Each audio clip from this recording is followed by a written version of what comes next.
আমার কর্তাবাবু যতক্ষণ না খায় আমি খাই না। এই যে এখন ভোর 5:15 বাজে। আজকে মেয়ে সকালবেলাই যাচ্ছে। গাড়ি এটা দিয়ে আসবে না? মেয়ে বলল গাড়ি এই পার্কের সামনেই দাঁড়িয়ে আছে। প্রত্যেক দিন কী হয়, পার্কের ওই পাশ থেকে গাড়িটা ঢুকে এই মোড়টা থেকে এদিক থেকে গাড়ি বেরিয়ে যায়। আজকে গাড়ি ওই পার্কের সামনেই দাঁড়িয়ে আছে, ওইটা দিয়ে ঘুরে আর আসেনি। তাই মেয়ে বলল তুমি চলে যাও, ওই দিক দিয়ে ওইখানে গাড়ি দাঁড়িয়ে আছে, আমি চলে যাব। নমস্কার, কেমন আছো সবাই? তোমাদের সবাইকে জানাই শুভ দুপুরের শুভেচ্ছা। আজকে সকাল থেকে মেয়ে তো ভোরবেলা আজকে বেরিয়ে গেল। এবারে আজকে সেই ভোর থেকে উঠেছি, আর এখন তো আমি একা, কর্তাবাবু তো এখন বাসে যাচ্ছে।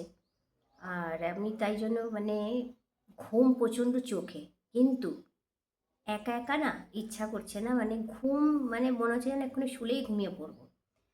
চোখ দেখেও বুঝতে পারছো কিনা আমি জানি না, আমার চোখে এখন প্রচণ্ড ঘুম।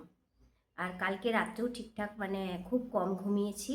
আর তার ফলে আজকে ভোরবেলা আবার উঠেছি 4টের সময়, ওই জন্য প্রচণ্ড ঘুম পাচ্ছে। আর একা একা ভালোও লাগছে না। দেখি তাও একটু চেষ্টা করব। এখন দুপুরবেলা এই জাস্ট খেয়ে উঠলাম বলতে ওই একা তো রান্নাই করতে ইচ্ছা করছিল না, ভাবলাম যে রান্নাই করব না, একা একা কী রান্না করব। তারপর ভাবলাম না, একটু না খেলেও হবে না, আর দুপুরবেলাটা যেহেতু একটু ভাত না খেলেও হয় না। এবারে ওই জন্য একটু নিজের জন্য একটু সিদ্ধ ভাত করে নিয়েছিলাম।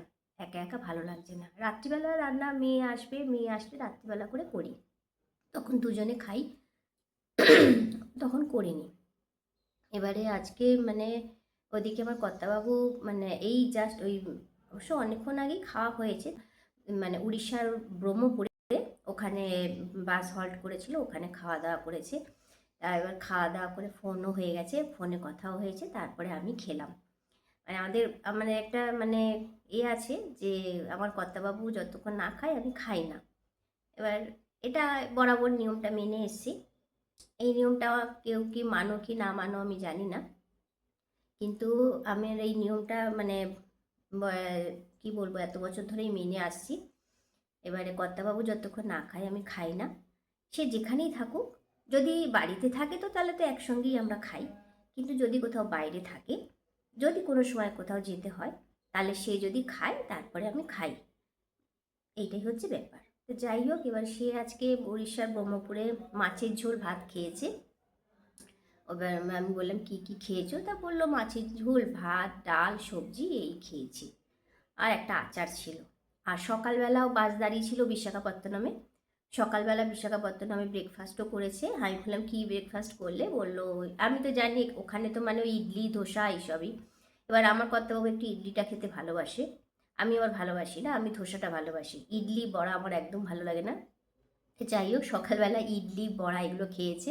তারপরে অন্যদিকে বলছে দেখো আমি না আগে দেখিনি, ওদিকে পুরি ভাজছে ধোসা হচ্ছে। তা আমি বললাম হ্যাঁ, আমি থাকলে তো পুরিই খেতাম, কারণ আমার এখানকার পুরিগুলো খুব ভালো লাগে।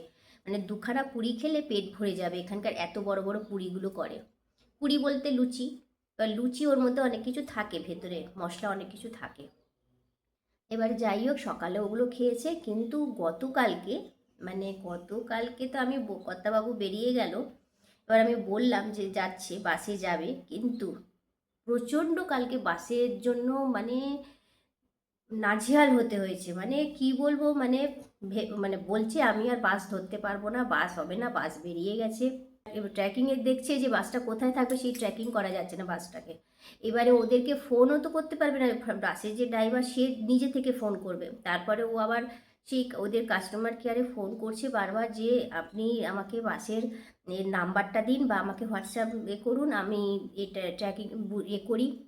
এবার কালকে বিকেল 4টে বেজে গেছে, তখনও কোনো হদিশ নেই, বলছে আমি আর থাকবো না, বাড়ি চলে যাব, এখানে চলে আসবে। সত্যি এতটা রাস্তা তো আবার জার্নি করে যাওয়া।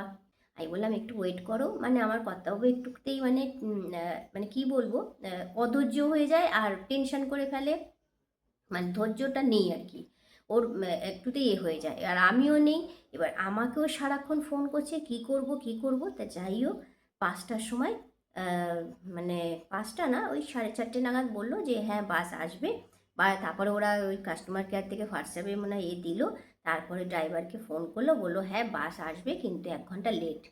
তা যাই হোক, বাসটা ওই 5:30 আগে এসছে এরকম, তাও আবার কি সেই শ্যামলী বাস, মানে মেন যেটা যেটা যাবে আর কি, রামোজি ফিল্ম সিটি, ওখানে বাস দাঁড়িয়ে আছে। এবার এই শ্যামলী বাসটা, এটা হচ্ছে সব মানে এটা অত বড় বাস না, এটা স্লিপার নেই, শুধু 2 সিট রয়েছে। বলছে এই বাসটা করে আমাদের প্যাসেঞ্জারদের ওখানে ছেড়ে দেবে। রামোজি ফিল্ম সিটির ওখানে বাস দাঁড়িয়ে আছে। তবে এই রামোজি ফিল্ম সিটি মানে বাসটাও যদিও যেত, রামোজি ফিল্ম সিটি হয়েই বাসটা যেত। বাসটা ওখানেই দাঁড়িয়ে ছিল। যাই হোক, এবার ওখানে গেল, গিয়ে দেখছে বাস দাঁড়িয়ে আছে, বাস ধোয়া মোছা চলছে। তারপরে ওখানে বাস ছাড়তে ছাড়তে 7:30 বেজে গেছে। এবার যাই হোক 7:30, তারপরে আবার পেট্রোল ভরলো ওই এতে পেট্রোল পাম্পে, বাসে। তারপরে বাস ছাড়লো।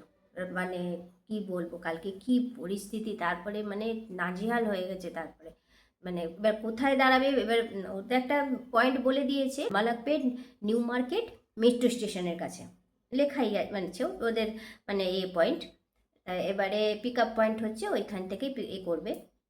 আর ওখানেই দাঁড়িয়ে আছে, কিন্তু বলছে এখান থেকে এখানে আসবে না অন্য কোথাও যাবে, আমি তো বুঝতে পারছি না। আমি বললাম ওখানেই যাবে, তুমি দাঁড়াও একটু ধৈর্য ধরে, ঠিক আসবে। তো যাই হোক, এবার তো গেছিলো, তারপর বাসে ওঠার পরে একটু শান্তি হয়েছে। এবার কালকে রাত্রিরেও খাওয়া দাওয়া করেছে, কালকে রাত্রিরেও ছবি পাঠাচ্ছে বারবার, ও বাসের ছবি ওখানকার। আর এতে যেখানে রামোজি ফিল্ম সিটির কাছে দাঁড়িয়েছিল, বলছে চারদিকে শুধু পাহাড়। আমি বলছি হ্যাঁ, সাউথ মানেই শুধু পাহাড়, তুমি যেদিকে তাকাবে সেদিকেই পাহাড়। আমি যে এখানটায় রয়েছি এই জায়গাটাও কিন্তু পাহাড়ই ছিল, মানে রাস্তাটা খুব মানে এরকম ঢালু। এগুলো সব পাহাড় কেটে কেটেই বাড়িগুলো হয়েছে, এগুলো সব পাহাড়ই ছিল, সাউথ মানেই পাহাড়। এবার বলছে যাচ্ছি, বলছে শুধু চারদিকে পাহাড়। ওই বিশাখাপত্তনম যেখানে খেতে নেমেছে সকালবেলা ব্রেকফাস্ট, বলছে চারদিকে পাহাড়। বললাম হ্যাঁ, কিন্তু দেখতে ভালো লাগে, ওই ওই যে প্রকৃতির যে দৃশ্য, ওই যে ওইগুলো এত সুন্দর লাগে দেখতে। যাই হোক, আমি সেগুলো তোমাদের ভিডিও, আমার কর্তাবাবু তো ওগুলো পারেও না, আর আমি ভিডিও করলেও আমি থাকলে হয়তো ভিডিও করে তোমাদের সঙ্গে শেয়ারও করতে পারতাম। যাক, এখন খেয়ে দিয়ে বাসে উঠে গেছে, এবার যাক বাড়ি পৌঁছাক। আর ওদিকে আমার মা আছে, আমার মাই পুরোটা ওদিকে করে নেবে। মাকে বলাও হয়ে গেছে, মা রান্না বান্না করবে, খাওয়া দাওয়া করবে, এখন যে কদিন থাকবে ওই মা রান্না বান্না করে দিয়ে দেবে। ব্যাস, এটাই আমার ওখানে থাকলে একটা নিশ্চিন্তা, আমার মা আছে, ব্যাস এটাই। চলো এখন মানে ভাবছি একটু শোবো। তোমাদের সঙ্গে অনেক কথা হয়ে গেল, কথা বলতে বলতে ভিডিওটাও অনেক বড় হয়ে গেল।